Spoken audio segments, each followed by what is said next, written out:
I have now noticed that it's give, give, give, get rather than give, give, give, take, or give, give, give, ask is probably, I think Gary's is give, give, give, ask. I do prefer give, give, give, get because I think that that has happened, and that might seem contrary to what I just said about 10 out of 10 givers.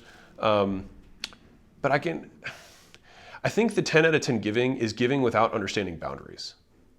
It's like not holding your own space. Yeah. It's like I will give this, and I will give that because I have agreed that for me this is something that I'm willing to give, and I will give it, relentlessly. But it's when you are allowing other people to take from you things that you were not planning on giving, and then you choose to rationalize why it's okay. Right, or like your partnerships, totally screwed you, and then you went back for more. Yeah, and I just qualifying I own those. Those were my mistakes. I did not know how to structure partnerships. I did not know what to look for. Yeah.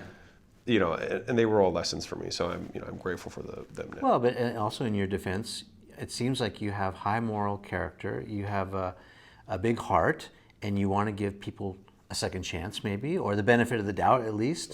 Sure. Tell that story about the deal you did with someone who you lent money, and then you invoiced them or something, and it ended up being the wrong calculation. Tell that story. Yeah, so I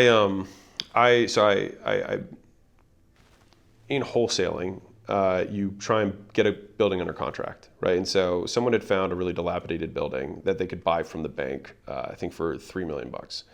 And so they called me up because they're like, we need $3 million, but we need it tomorrow. Yeah, the Bank of Alex. Right, Bank of Alex. And I tend to always have a lot of cash on me, so I was like, sure. And they were going to pay a really good interest rate, which was $100,000 a month as long as they carried the money, which is like 48% a year. So I was like, cool, I'm in. And from a security standpoint, it was secured against the building, which had already been valued at 5.6. They already had an offer with earnest money on the table. So they'd already lined up both sides. Had you done business with this person before? No. Okay, so that's why that was so important. First brush, okay. Right.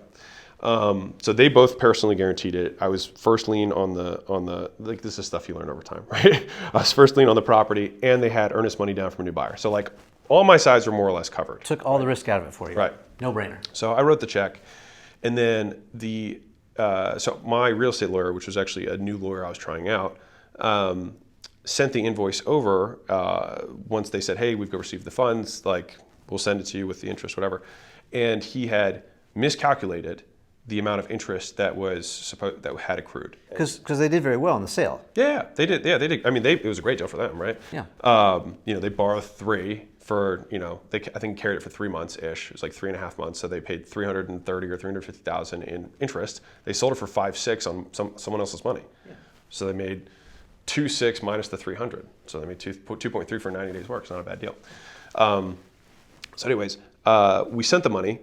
They sent us the money on the invoice, and they were like, hey, thought this didn't make sense because the agreement we had was this, and so we're actually just going to send you the correct amount, which is higher than what you invoiced us for. Calculation was off. Yeah, so there was I think they invoiced $280 and it was $330, I think was the actual numbers. And so it was down by $50,000. And I obviously, communicated with my lawyer that I was disappointed that he had not thought through it, but I probably should have looked better too. I just didn't think about it. And his lawyer, the guy that sent the money, had advised him to not send the extra $50,000. He said, listen, that was his invoice, send him the money, and you'll make $50,000 extra. But I'll try not to hit the mic. He said, you know what, I want to do deals with Alex in the future, and this feels like a very short-sighted move. And so he sent the money, and he did end up getting more goodwill from me from that move. And so, he was the one who ended up saying something to me when he flew out to we did a celebratory dinner. He said, my dad always told me that you only get one name, so invest in it accordingly. And I always thought about that. I thought it was a really good line. Just you only get one name. You can change your companies, you can go bankrupt, but your name stays with you. Yeah. And so that can either be an asset or it can be a liability. Yeah. And why not have it be a huge brand, have brand power in and of itself? Yeah, what's that line integrity is what you do when no one's looking. Yeah. Right? And who knows, you could have been setting him up. I could have. Yeah. Right? And then what happened to that lawyer that you hired? Oh, yeah, he's gone. And how about his lawyer? He's also gone. So, that's a super good lesson about, you talk a lot about in your videos, how you hire people. Yeah. Not based on skill per se. First, it's all about moral all about character. values. Yeah. Yeah. Refresh us on what those are. So we look at, I mean, for us, the values that we have at acquisition.com, and I think it changes by the type of company that you are. For us, it's unimpeachable character, sincere candor, and competitive greatness. And so those are the only three things, and we look for them pretty much in that order. So, and most people flunk the first one, so we don't have to really look for the other two. But when you think about unimpeachable character, for me, I like the Navy SEALs test that I was told, and this may or may not be true, but I like the test either way, which was not only like, in their world, it's like, will this guy give his life for me? And that's not what I'm expecting my teammates to do, but bear with me. Yeah. He said, but that's the ticket to entry to be, in Team 6 or a Navy SEAL. He said, or to be a Navy SEAL. He's like, but Team 6, it's, do I trust this guy with my wife when I'm not there for a long period of time? Right. If I give this guy a huge amount of money and just say, I'll be back for it, I don't know when, but I'll be back for it, will it be there 10 years later? Right. And so if you ask those types of questions, like harder questions, and the favorite one that I have from Warren Buffett that he got from a Holocaust survivor was, during the Holocaust, like, would this person let me in? And so I think that, like, those are hard questions, right? And I'm not saying that I'm expecting a teammate, but they give you frames on like how deep someone's character can go. And so we assume that there will be hardship in business because it is a hard game. And so that is guaranteed. And so it's just a question of when, not if. And so we try and run out the risk on teammates and portfolio companies by asking ourselves the hard questions before they are in urgent need. Would the Alex now hire 20-something Alex under the same scrutiny? I would probably just asked me a lot of questions. So I probably would have found that it was not, I would have noticed that he probably saw me as a father figure and was like, this is probably not healthy for this kid at this point. And given the level of ambition that I think he has, I think he will outgrow the role in a very short period of time. I would either have to tie him into some sort of, I don't know. I would have to figure something out, or I would say, listen, man, I think, like, why don't we do a 1-year internship or something like that, and just like go on your own. Or I would probably, it would just really depend on what little Alex wanted. Mm-hmm. But it would just be asking questions, honestly. It sounds like you're saying no, that you wouldn't hire him. It's because I know him. And so, I think that, some people need to be number one. Mm-hmm. And, we look for that. And if that's a need, then I would probably pass. Right. Have you ever been wrong about someone's character? Yeah. Like now that you're more 100%. You know who's unbelievable? Layla. Girl does not miss. Like, I am still more trusting. I am still more like, he was having a bad day, or like, like maybe, like, I still will try it, because I think I empathize a lot with people who are in difficult situations, because I have been in them and I understand the difficulty. Right. Layla just doesn't give a fuck. Layla just sees through people. It's crazy. Like, even when we like check in with our portfolio companies, like this just happened. We had a portfolio company recently. We hopped on. We check in regularly and whatnot, obviously. And the CEO was on. We're like, anything to report? What's new? He gave us normal stuff. And we got off the call and she was like, he's not telling us something. I was like, what? Like, it seemed fine to me, right? And then lo and behold, we find out that there was a big problem that they hadn't told us about. And it's just like, she just like doesn't miss. Yeah. And so I do lean on her a lot with that stuff. So our single rule of marriage that's helped tremendously has just been, if we both don't agree, we don't do it. Yeah. Whatever it is, whether it's an investment, it's a hire, it's a strategic decision. I have overridden her one time. And it was when I was starting Allen, the software company, which was our third company after. So we had Jim Launch, Prestige Labs, which was our supplement company, and then we had Allen, the software company. And I really wanted to pursue this opportunity, and she didn't think it was smart given the resources and the team we had at the time. She thought they were stretched too thin, et cetera. And I kind of bulldozed and was like, we're doing this. And it blew up. We were at 1.7 million a month within like 6 months in that business. So I felt very validated that I had made the right call.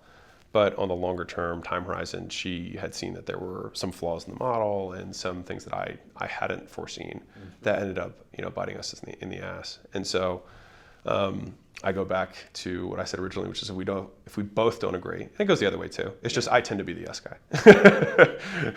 Yeah, that's healthy. I actually got the same advice when I got married because you either succeed together or you fail together, and either one can actually be great. Yeah, it's together. You're never divided. Can I ask a personal question? Always. So do you guys have joint bank accounts? I gave her my bank accounts 2 weeks into dating her. Okay, so they're completely joined. Yes. And she takes care of the money because she's good at that. Yeah. Okay. So you don't have separate accounts, and you don't. No, I don't even have a login. I don't even know how much money we have. I really don't. I get one email from her EA every week that just has our balance totals between all of our assets. Yeah. And that's it. And I just scroll to the bottom. I look at the number, and I'm like, cool. Yeah. She could make it up for all I know. I have no idea. Right. I could be poor. I could be broke. And I could just somehow I just like live, and my credit card always goes through, so I have no idea. So I don't think that's true. Are you like the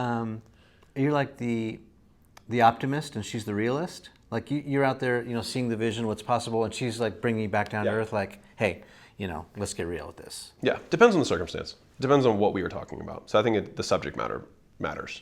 Whether it's people, whether it's friends, whether it's a business decision. I think some of those matter. Like we tend to, but I would say maybe in general. I think like with a very broad brushstroke, with exceptions, she tends to be more conservative. I would say. Yeah. And we always joke like, if it were only Layla, we would never have any businesses, and if it were only Alex, we'd have too many. Yeah, well, that seems like complementary skills, the yin, the yang, and I'm guessing also that she doesn't like surprises or uncertainty. No, and I think I will say this though, I think we now over-index to both of those poles more because we know the other person exists. So like if Layla somehow were hit by a bus tomorrow and I were taking over all of our affairs, I know that I would correct towards the middle. I'd be like, I want to do this. She probably, I have a pretty good gut feel for what she would say yes to, but I'll still push it just in case. And sometimes I'm surprised. I'm like, oh, you do think this is good? Yeah. I'm like, all right, let's do it. Sometimes I just throw them out there as softballs for like her to swat down, so that when I really want one, you know what I mean? I'm like, you did say no to all these other ones. I was like, so I feel like it's time. You know what I mean? Yeah. I love that. I almost see like a little dialogue bubble. Like, what would Layla do? It's like that runs through your calculation. Her picker's unbelievable. But I think we have a very Warren Buffett, Charlie Munger. Obviously, we're married, but Charlie always says no. Warren wants to pursue. It's just I think it's very natural to have somebody who's going to try and pursue opportunities, and somebody else who's like, is it core? Does it align with where we're trying to go? Yeah. No, I love that story of you basically got married for business first, 100%. and then figured out how to navigate the rest. That's super cool. Yeah, we were living together 5 weeks after we met. In motels, in one room. Okay, Alex, here's one for you. You talk about competitive advantage. How do you create competitive advantage? The easiest is just information, just know more than the other person. And how do you do that? I mean, aside from... It's usually doing more and doing more research. It's both things. And a lot of times doing more is the research. So if you think about every business that exists, and that's a very broad statement, but I think I can back it up. They all exist based on information arbitrage. One party knows more than the other party. So even if you're I remember I said this, and there's a bunch of comments, and they were like, well, I own a cattle ranch. How is that information arbitrage? I'm like, you know how to farm, you know how to raise steer, and you sell it to people who do not know how to do that as profitably as you do. How much chance you need? Yeah, you know how to run that business, and you know how to do it profitably, and you sell it to people who don't know how to do that. And because if they did have all the knowledge you had, then they would just do what you're doing and do what they're doing, and then they would swallow up the supply chain. And that's what vertical integration fundamentally is you eat up all the other aspects of the supply chain within your vertical. Well, and information arbitrage is an interesting and spot on, but also it makes me think sometimes making it more efficient or time saving is a key. Maybe, all the information. I know how to get 6-pack abs. Okay. I just haven't done it yet. Yeah. Right? So I know probably as much as you do about how to get 6-pack abs, or how to, get the guns. Yeah. But maybe you've got a shortcut, or you've got... Which would mean I would know more. Yes. Yeah. You're right. I mean, we were just sitting back, chopping it up. reminiscing about the good old days and all that. You know, tracking my roots, where I came from.